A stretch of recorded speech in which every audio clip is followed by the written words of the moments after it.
Hello दोस्तों। आज मैं कहानी स्टार्ट करने से पहले आपसे कुछ बात करना चाहती हूँ। दोस्तों, मैं कई दिन से आपके लिए स्टोरी की वीडियो डाल रही हूँ, पर आप लोग वीडियो तो देख रहे हैं पर कुछ रिस्पॉन्स नहीं करते। ना ही लाइक करते, ना ही शेयर करते, ना ही कमेंट करते, और चैनल को सब्सक्राइब तो बिल्कुल भी नहीं करते हैं। मेरी आप लोगों से हाथ जोड़ के रिक्वेस्ट है कि प्लीज़ मेरे चैनल को लाइक एंड शेयर के साथ साथ सब्सक्राइब कीजिए। चलिए स्टार्ट करते हैं आज की कहानी। सर, मेरा पेन किसी ने चुरा लिया है। विकास ने क्लास टीचर से शिकायत की। क्लास टीचर परेशान हो गए। कुछ दिनों से कक्षा में सामान गायब होने की शिकायतें आ रही थी। कभी किसी का पेन गुम हो जाता, या फिर ज्योमेट्री बॉक्स, या फिर किताबें। इस समस्या से कैसे निपटा जाए, यह उनकी समझ में न आता। सोचने विचारने के बाद क्लास टीचर ने छात्रों पर निगाह करने का निश्चय लिया। उन्हें यह भी शक था कि इन चोरियों में क्लास के ही किसी बच्चे का हाथ है, अन्यथा किताब चोरी होने का कोई कारण न था। शिकायतों पर गौर करने पर यह निष्कर्ष निकला कि अधिकतर चीजें खेल के पीरियड के दौरान ही गुम हुई थी। क्लास टीचर ने फैसला किया कि वह स्वयं खेल के पीरियड में उपस्थित रहकर गौर करेंगे कि कौन छात्र नियमित रूप से मैदान में रहता है या नहीं। नियमित निगाह रखने पर क्लास टीचर को रोहित पर शक हुआ। वह अधिकतर बहाना बनाकर पीरियड से थोड़ी देर को गायब हो जाता और कुछ देर बाद पुनः उपस्थित हो जाता। जिस दिन रोहित गायब होता उस दिन नई शिकायत अवश्य मिलती, मगर सबूत के अभाव में आरोप लगाना उचित नहीं था। ऐसे में क्लास टीचर ने उसे रंगे हाथों पकड़ने का फैसला किया। उस दिन भी क्लास टीचर कुछ दूर खेल के मैदान पर अपनी नज़र बनाए रखे थे। जैसे ही उन्हें रोहित मैदान से बाहर आता दिखा, उन्होंने दबे पांव रोहित का पीछा किया। रोहित इस बात से बेखबर था कि कोई उस पर निगाह भी रखे हुए है। वह बेखटके क्लास में घुसा और सचिन के बैग में से नया पेन निकालने लगा। जैसे ही पेन निकालकर वह पलटा तो सकपका गया। सामने क्लास टीचर खड़े थे। चोर रंगे हाथों पकड़ा जा चुका था। रोहित बहुत डर गया। अब निश्चित था कि उसे सजा अवश्य मिलेगी।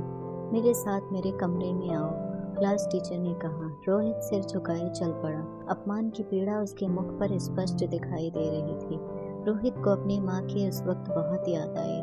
उसकी माँ यह सुनकर ही कि उसका बेटा चोर है सकते में आ जाएगी। अब वह क्या मुंह लेकर अपनी माँ के पास जाएगा। परिणाम जानते हुए भी वह चोरी करता रहा। आज रोहित को इस बात का अफसोस हो रहा था। इन्हीं विचारों में दबा हुआ रोहित क्लास टीचर के कमरे में सिर नीचा किए खड़ा हुआ था। पिताजी क्या काम करते हैं, क्लास टीचर ने प्रश्न किया। वो इस दुनिया में नहीं है, रोहित ने आत्मग्लानि भरे स्वर में कहा। और तुम्हारी माँ? वो कपड़े सिलकर गुजारा चलाती है। फिर तो तुम्हें बिल्कुल चोरी नहीं करनी चाहिए। तुम्हें तो अपनी माँ का सहारा बनना चाहिए। तुमने कभी सोचा है कि तुम्हारे इस काम से तुम्हारे पिताजी की आत्मा को कितना कष्ट पहुंचता होगा? और जब तुम्हारी माँ को तुम्हारे इस काम के बारे में पता चलेगा तो उन पर क्या गुजरेगी? रोहित सिर झुकाए क्लास टीचर की बातें सुनता रहा। उनकी बात उसके दिल को लग गई। उसने अपने आप को बदलने का फैसला किया।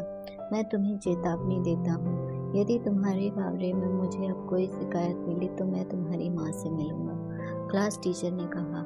रोहित थके कदमों से क्लासरूम में लौट आया। रह रहकर क्लास टीचर के शब्द उसके कानों में गूंजते। हाँ, मैं बनूंगा माँ का सहारा। रोहित के अंदर नई आशा का उदय हुआ। उसकी आंखों के आगे लैंप की रोशनी में सिलाई करती माँ का चेहरा घूम गया। अब वह माँ पर बोझ नहीं बनेगा। वह काम करके अपना खर्च स्वयं उठाएगा। स्कूल से घर लौटते समय रोहित की निगाह करीम चाचा पर पड़ी। करीम चाचा की पतंगों की दुकान थी। वह स्वयं बनाते थे और फिर पतंगों को बेचते थे। उस वक्त भी करीम चाचा पतंग बना रहे थे। चाचा, आप मुझे पतंग बनाना सिखा देंगे? रोहित ने याचना भरे स्वर में कहा। क्यों नहीं बेटा, सीख जाओगे तो मुझे भी सहारा मिल जाएगा, करीम चाचा बोले। उस दिन से रोहित ने पतंग बनानी शुरू कर दी। स्कूल के बाद का खाली समय वह पतंगे बनाने में व्यतीत करता। काम के साथ ही वह पढ़ाई में खूब ध्यान देता। रोहित ने अपनी माँ को इस बारे में कुछ भी नहीं बताया था। वह माँ को चौंका देना चाहता था। महीना पूरा होने पर करीम चाचा ने उसे 300 रुपए दिए तो रोहित को ऐसा महसूस हुआ कि सारा आसमान की मिट्टी में है। रोहित ने अपनी पहली तनख्वाह के रुपए अपने क्लास टीचर के हाथ में रख दिए। मेरे इन रुपयों पर सबसे पहला हक आपका ही है। आपने ही मुझे सही राह दिखाई है, रोहित कृतज्ञता भरे स्वर में बोला। क्लास टीचर की आंखों में खुशी के आंसू भर आए। वह रोहित में आए परिवर्तन को देखकर बहुत खुश थे। बोले, नहीं बेटा, इन पर तो तुम्हारी माँ का हक है। मुझे तो इस बात की खुशी है कि तुमने अपने आप को बदल लिया और मेरी बात का मान रखा।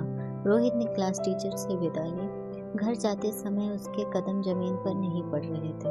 वह सोच रहा था कि इन रुपयों को देखकर उसकी माँ कितनी खुश होगी। घर पर माँ सिलाई करने में व्यस्त थी। रोहित दबे पांव घुसा और उसने माँ की आंखें पीछे से बंद कर ली। अरे, ना जाने कब जाएगा इसका बचपना, माँ ने प्यार भरे स्वर में कहा। माँ, अपनी आंखें बंद करो, रोहित बोला। मगर क्यों? माँ ने पूछा। बस एक बात है, तुम आंखें बंद तो करो। अच्छा बाबा, कहते हुए माँ ने आंखें बंद कर ली। अब अपना हाथ आगे बढ़ाओ, रोहित बोला। मगर क्यों? बस ऐसे ही माँ, आगे बढ़ाओ ना। माँ ने हाथ बढ़ा दिया। हाथों में किसी वस्तु का स्पर्श पाकर आंखें खोल ली। यह क्या? माँ ने प्रश्न किया। मेरी पहली कमाई, रोहित ने माँ के पैर छू लिए। माँ ने रोहित को अपने गले लगा लिया। खुशी के मारे उनकी आंखों में आंसू आ गए। अरे, तुम रो रही हो माँ? रोहित की आंखों में भी आंसू थे। मैं तो इसलिए रो रही हूँ कि मेरा इतना सा बेटा मेरा सहारा बन गया है, माँ के आंसू पोंछते हुए कहा। मैं तुम्हें कभी दुख नहीं दूंगा माँ। माँ खुश थी, उसका बेटा समझदार हो गया है। रोहित ने मन ही मन क्लास टीचर को धन्यवाद किया कि उनकी वजह से वह गलत राह पर जाने से बच गया। अगर आपको हमारी स्टोरी अच्छी लगी हो तो अपने दोस्तों के साथ भी शेयर कीजिए और कमेंट में ज़रूर बताइए कि कैसी लगी हमारी ये कहानी। और हाँ, चैनल को सब्सक्राइब करना ना भूलें।